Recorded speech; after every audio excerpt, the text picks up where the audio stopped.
Hello, and welcome to the first edition of Who's Next. I am Nadia Escobar. Junior defensive lineman Jermaine Sheriff developed his toughness on the field at Hialeah High School.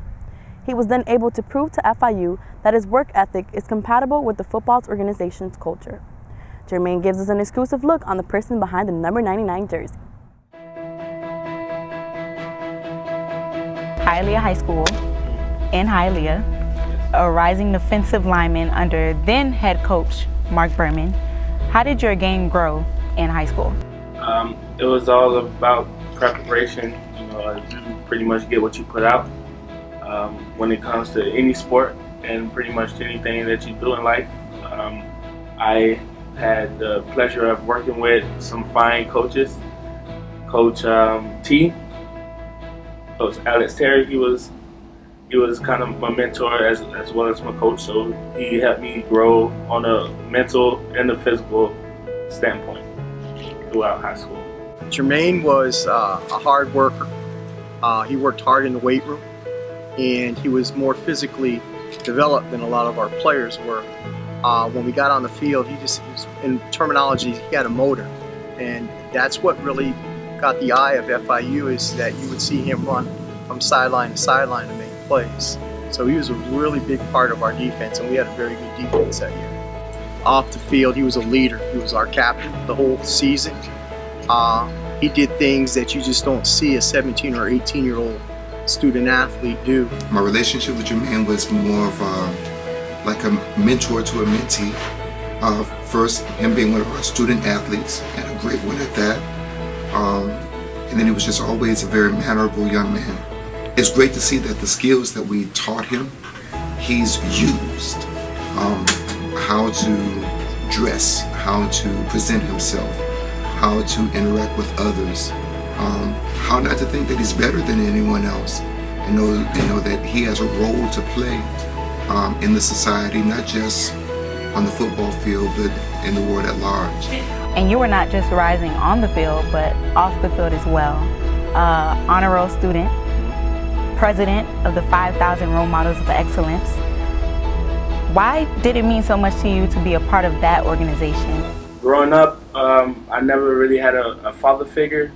Well, I had one, but he was in and out of jail, as you would say. But just as I got older, I just wanted to help people and just inspire the younger kids, in a sense. Like for our field trips, we'll go to elementary schools and help the younger kids tie their ties and everything, and kind of be that big brother in a sense. And it just made me feel good about myself.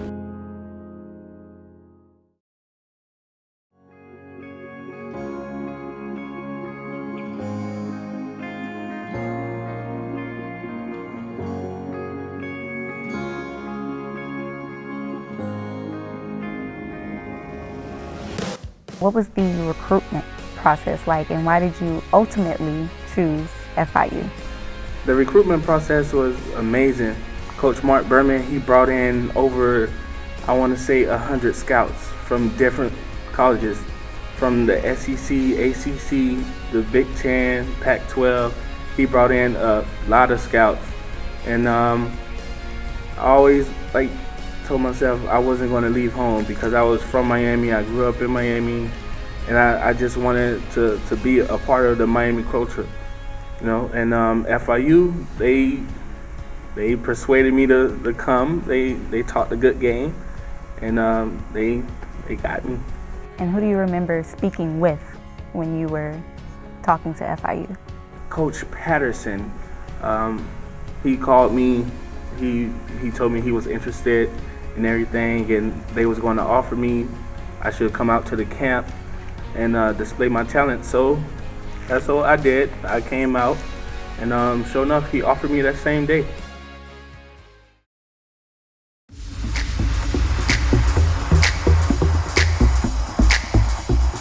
I was in the mood for some chicken, so I decided to go to the store and get some.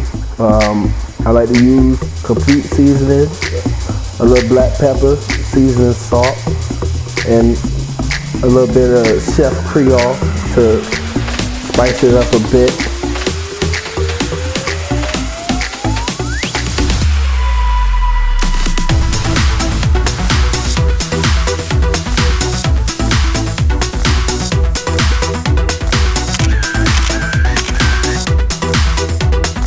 been called a great cook by teammates from your past and present.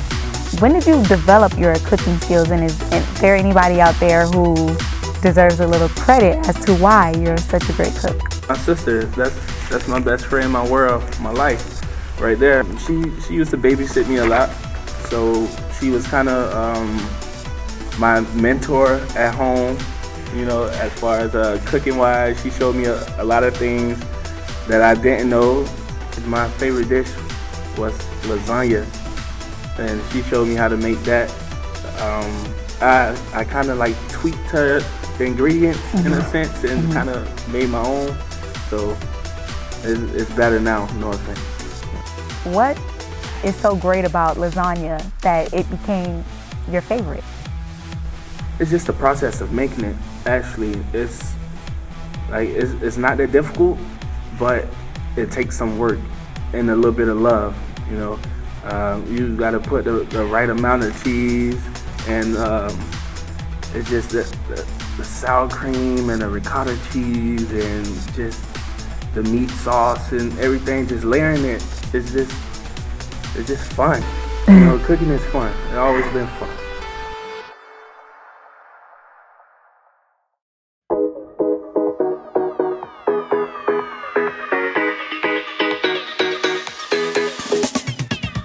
You've held up this distinct look ever since you started at FIU, as to now you just go to class and wear it. So how did this come about?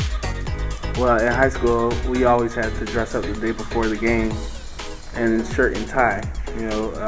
And if you didn't come with a tie, you normally get punished. You have to run or something like that because you're breaking the rules in a sense. So I went to a uniform school, and to get out of wearing the uniform, I used to always dress up in a shirt and tie because I always got compliments like, "Oh, you look really nice," and everything. So they never paid that attention to I'm not wearing the uniform. So my cousin Antonio Cope, he has his own business, Noble Bow Ties. He, in a sense, been my big brother. He's my cousin, but he always been my big brother growing up, and he kind of showed me a different way besides wearing Jordans and Nikes. It's like a process. The whole process of getting up in the morning and finding what you want to put on, from the shoes to the perfect bow tie to the handkerchief to the sports blazer, you know, down to the shirt and the pants. There's a phrase out there that when you look good, you feel good. So how much of that phrase refers to your life, and do you believe in it? I definitely believe in that phrase, because when I wake up in the morning and go through my process of getting dressed for class, I can kind of get a sense that it's going to be a good day, even down to football. You know, before the game, when you getting dressed in that locker room and you putting on your gear and you just getting swagged up, you just know, oh, I look great. I'm a ball.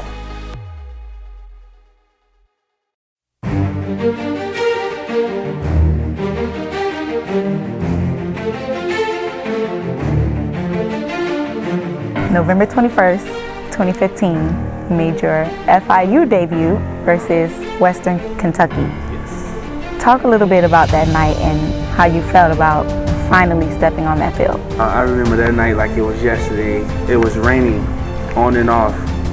It was raining so bad to where the game had got delayed and we had to go in the locker room and just talk over a new scheme that we wanted to do. Once we got outside, the original starters had went out on the field and began to play, and it was a red zone, and coach called my number, and I was just so ecstatic. I was just ready to go. So I ran on the field, I got lined up, I asked what the play was, they told me, and I made the tackle. 2016 season, you make a little bit more noise. You played in every game. You tallied a total of 28 tackles and 6 tackles for loss with 4 sacks. What did that do to your confidence, and how did you feel like you were playing throughout the 2016 season? I feel as if experience was key.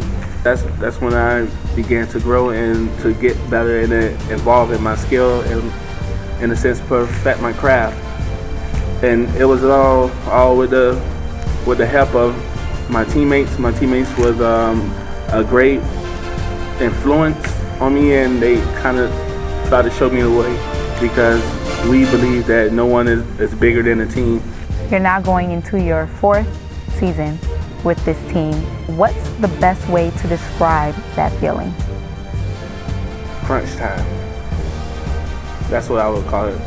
It's time for us to lock in. It's time for us to get focused and find it in ourselves that we want to win. You have new coaches, 20 new guys who just signed on a dotted line to be a part of this team. And you know that with a new team comes new challenges and new expectations. So what are your expectations for the season at hand and what's ahead for this team? I feel as if it's going to be a great season. I'm going to do more as far as on my part to get the defensive line right, to make sure that we're sound in everything we do. Everyone knows their plays, and we're just ready to go to war. Because you do have a lot of guys who are going to need to step up due to guys who have graduated, and you're going to need spots filled.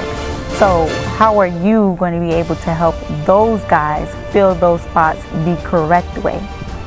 Right now, I will be the oldest person on the defensive line, not as far as age, but as far as like time at the school and on the defensive line.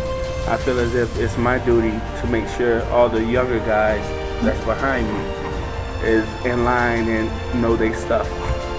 When it's all said and done and it's your time to transition out of FIU, what is the legacy or stamp that you would like to leave on this team? That stamp would be I'm a hard worker. I would like for them to say, like, he was just like an amazing person overall, but he never left anything in the team. He always gave his all in everything he did.